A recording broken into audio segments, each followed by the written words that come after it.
राष्ट्रपिता महात्मा गांधी ऐसे व्यक्तित्व थे जिनका लक्ष्य सिर्फ देश को अंग्रेजों की गुलामी से आजाद कराना नहीं बल्कि देशवासियों को छुआछूत जैसी परंपराओं से मुक्ति दिलाना भी था। इसलिए उन्होंने देश के विभिन्न प्रांतों में कई ऐसे प्रयोग किए जिसे उन्होंने देश भर में भी लागू किया। यह बात सोमवार को शासकीय कन्या महाविद्यालय में आयोजित व्याख्यान माला में बतौर मुख्य वक्ता रहे प्रेस क्लब अध्यक्ष प्रकाश जैन ने कहे। गौरतलब है कि कॉलेज में 4 दिनी आयोजन के तहत पहले दिन यहां व्याख्यान माला हुई है। मंगलवार को स्वच्छता के लिए श्रमदान, बुधवार को स्वतंत्रता आंदोलन में गांधी जी के योगदान विषय पर भाषण प्रतियोगिता, गुरुवार को गांधी के प्रमुख विचार विषय पर निबंध लेखन प्रतियोगिता व शुक्रवार को स्वदेशी पर चर्चा व प्रश्न मंच होगी। सोमवार को हुए कार्यक्रम का संचालन डॉक्टर घनश्याम ठाकर ने किया। आभार डॉक्टर अर्चना करंदीकर ने किया। अध्यक्षता हरचंद सिंह चावला ने की। स्वागत भाषण श्रीराम जटिया ने दिया।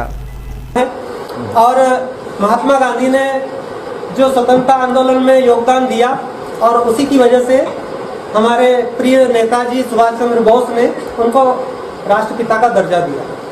कई सारे उन्होंने आंदोलन किए, कई व्रत उपवास किए और एक अहिंसक तरीके से कैसे एक बहुत बड़ी शक्तिशाली सत्ता के खिलाफ एक जन आंदोलन खड़ा किया जा सकता है, उसकी प्रेरणा उन्होंने हमें दी।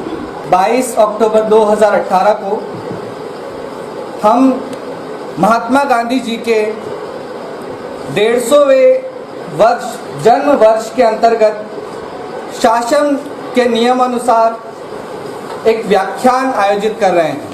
हमने तय कर लिया कि हमको जीवन में आईएएस बनना है, तो क्या रोक पाएगा कोई?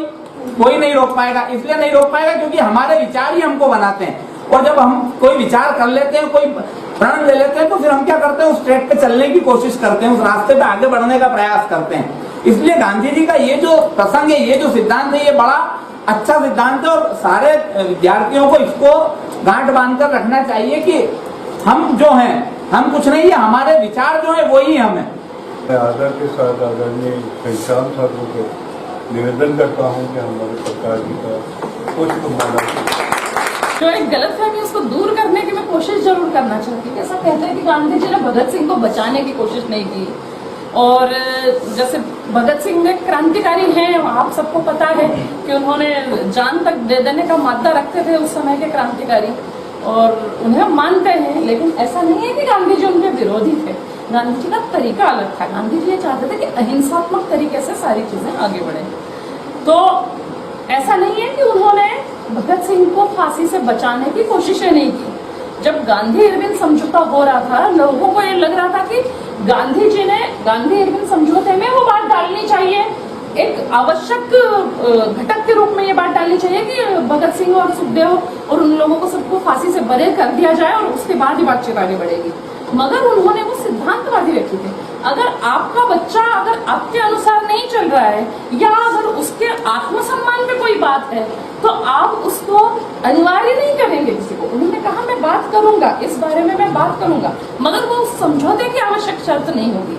उन्होंने उस गांधी इरविन समझौते को अलग से डील किया, अलग से बातचीत की, और इस बारे में उन्होंने अलग से बात की कि भगत सिंह और सुखदेव और राजगुरु को फांसी से माफी मिलनी चाहिए। ये बात दूसरी है कि अंग्रेजों ने उस बात को खारिज कर दिया, और इससे भी बड़ी बात ये भी है कि उन्होंने जो अनिवार्यता नहीं ला दी उन लोगों पर, उसके पीछे का सबसे बड़ा कारण था उनके आत्मसम्मान की रक्षा करना। कि जो क्रांतिकारी देश पर जान तक लुटाना चाहते हैं, वो कभी नहीं चाहते थे कि हमारे प्राणों के लिए भीख मांगी जाए। वो केवल एक निवेदन जरूर कर सकते थे, मगर उसको भीख की तरह वो मांग नहीं सकते थे। ये प्रसंग मुझे आज बताना इसलिए जरूरी लगा।